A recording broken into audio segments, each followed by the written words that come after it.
Assalamualaikum warahmatullahi wabarakatuh. Selamat datang kembali guys di channel Trader FX. Oke, kali ini saya akan mereview atau memberi penjelasan ya dari analisa saya yang kemarin di salah satu pair ya. Di sini analisa pair USD CHF ya. Ini kemarin hanya scalping di time frame M15. Jadi saya hanya murni menggunakan time frame M15. Saya nggak menggunakan multi time frame. Ya, multi time frame-nya nanti untuk konfirmasi buy-nya. Nah, di sini alasan yang pertama, teman-teman mungkin bisa dicocokkan dengan angan-angan bener enggak ini. Nah, di sini yang pertama saya melihat bahwa time frame M15 di USD CHF ini kemarin ya itu sedang uptrend.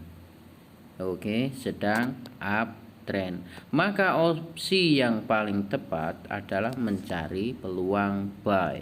Oke, mencari peluang buy, dan ini jejak analisa saya masih ada.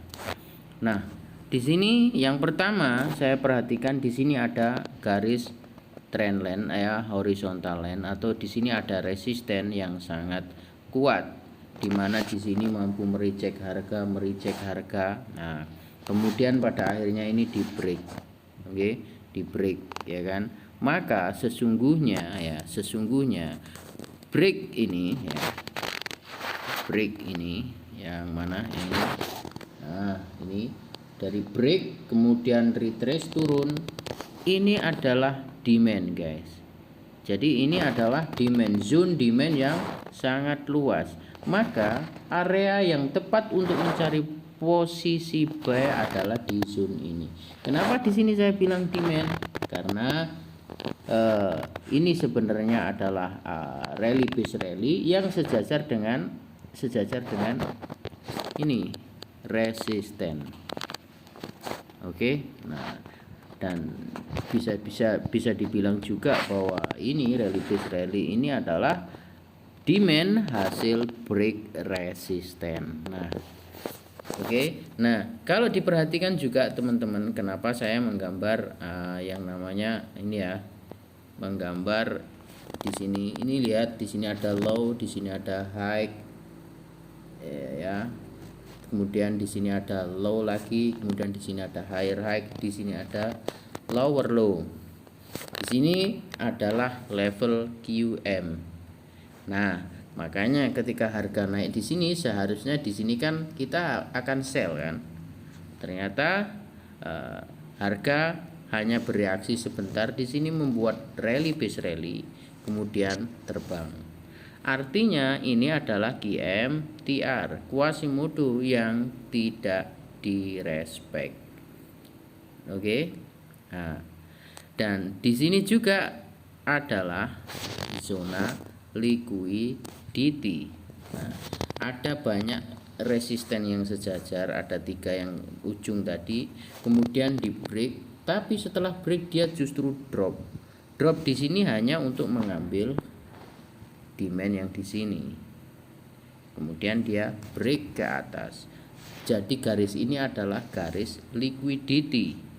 Oke, jadi itu ya alasannya. Yang pertama karena tren sedang naik, kemudian ini ada QMTR ya kan, pas tepat di area liquidity. Kemudian yang seterusnya, alasan berikutnya, ini membuat rally base rally lurus dengan area QMTR-nya, lurus dengan area liquidity-nya. Nah, seperti itu. Apakah cukup sampai di situ? Nah, di sini sebenarnya kalau kita perhatikan fokus di sini, kenapa kok saya mengambilnya di zona itu ya, alasan yang tadi itu, di zona QMTR kemudian di area liquidity. Sebenarnya di bawahnya di sini juga masih ada demand, masih ada order block guys di sini sebenarnya. Ini kan, ini adalah order block ekstrimnya. Tapi kenapa saya kok memilih yang ini? Nah, ini yang penting yang perlu diperhatikan. Menurut saya loh ya, ini menurut saya. Nah, kalau alasan saya kenapa kok memilih ini saya lihat, nah ini ketika setelah membuat rally base rally ini atau demand ini, harga langsung powerful naik dan meninggalkan banyak imbalance, ya kan? Ini imbalance, ya kan? Sangat powerful. Jadi candlenya itu panjang-panjang, belum pernah disentuh, masih ada ruang kosong. Coba bandingkan dengan yang bawahnya. Nah, misalkan kita mau ambil mana di sini, ini sudah hampir clear. Di sini juga malah sudah clear. Di sini juga malah habis. Sudah nggak ada imbalance.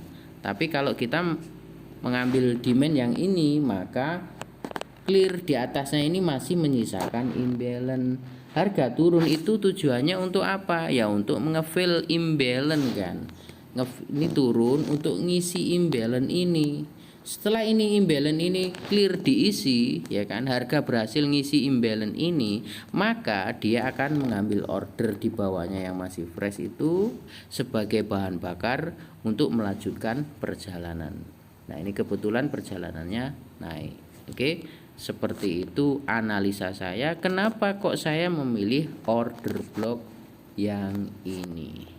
Oke guys, semoga bisa dipahami lah. Untuk konfirmasi buy-nya ya kita bisa turun ke M1. Nah ini ya, kalau yang kemarin ada yang tanya konfirmasi itu yang gimana, kadang sudah di break, sudah membentuk ini itu kok masih saja, ya kan, kok masih saja fail, ya kan. Nah di sini kuncinya harus ada change of character ya, paling enggak harus ada supply yang dominan yang harus di break ya. Kalau kita perhatikan kan di sini dia turun membentuk low kan, kemudian naik sampai sini membentuk high, kemudian turun sampai sini membentuk lower low. Nah yang jadi pertanyaan, ketika dia balik lagi naik ini, kemudian break zona ini, nah pertanyaannya adalah kenapa, ya kan, harga ketika sampai sini kok balik lagi turun sampai hingga akhirnya membentuk lower low di sini? Apa sebabnya? Nah ini di kirinya ini ada supply, ya kan. Nah ini guys, supply. Nah itu yang harus di clearkan, harus di break, itu menurut versi saya ya, itu harus clear. Nah ketika ini clear, ya udah sampai mana dia naik baru kita cari zonanya yang mau kita buy. Nah ketepatan ya kan, bertepatan di zona itu tadi, ini ada lurus. Nah ini kan ada rally base rally. Nah, di sini. Nah, seperti itu. Jadi zone-zone yang bisa kita ambil. Nah, kalau saya melihat pola seperti ini, maka zone yang saya pakai ya, nah, di sini. Zone ini dipakai karena apa? Nah, karena ini area key level ya. Key levelnya di situ, key levelnya di sini. Ini satu, pasang aja order ya kecil dulu lot, kemudian nanti di bawahnya sini. Nah, di sini. Nah, juga bisa sampai sini, terus sampai ke sini. Ini nanti harga kalau balik lagi ke sini ada kemungkinan masih akan ada rejectnya. Kenapa? Ini ada apa namanya, demand. Di sini ada demand. Nah, di atasnya ini masih ada imbalance. Ini ada imbalance gitu ya. Kita tandai. Gitu. Nah, di sini. Ini area penting juga itu. Menurut saya. Nah, apakah harga sudah balik loh kan? Balik. Nah, ini ada rejectannya. Meskipun mungkin nggak tahu ini nanti sampai sejauh mana. Jadi seperti itu. Pertama cari zona key level. Tuh. Ini kalau key level ini sudah konsepnya itu price action ya. Itu sudah price action. Kalau smart money konsep ya harus ada imbalance-nya itu tadi, Pak. Jadi nunggu sampai bawah lagi. Gitu. Mana ini? Itu alasannya, yang penting teman-teman tahu.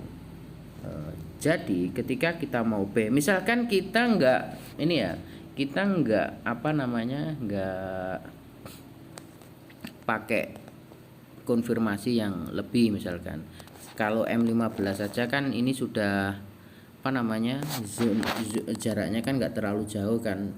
Nah ini kan zone yang mampu merejekkan harga ini kan, ini kan ada hidden supply di sini. Ini kalau M15. Nah ya sudah, ketika harga break ini kita bisa langsung buy, stop loss di bawahnya sini. Nah kalau seperti itu cara ngambil TP nya gimana? Cara ngambil TP nya ambil Fibonacci aja ya kan, Fibonacci. Nah caranya tarik garis dari ini yang ngebreak ini, yang ngebreak sini, ini body yang break ini, tarik ke low body, low shadow yang paling bawah. Nah jadi TP pertama ya di puncaknya sini ya kan, di puncaknya sini, puncak ini di 161. Kemudian TP 2 nya nah ini di 261. Ini tepat sudah TP 2. Oke, seperti itu aja guys, semoga bermanfaat penjelasan ini. Kalau mungkin ada salah-salah ya dikoreksi lah ya. Oke, jadi ini kemungkinan harga masih akan up untuk melanjutkan perjalanan naiknya. Oke, seperti itu aja. Saya akhiri. Wassalamualaikum warahmatullahi wabarakatuh.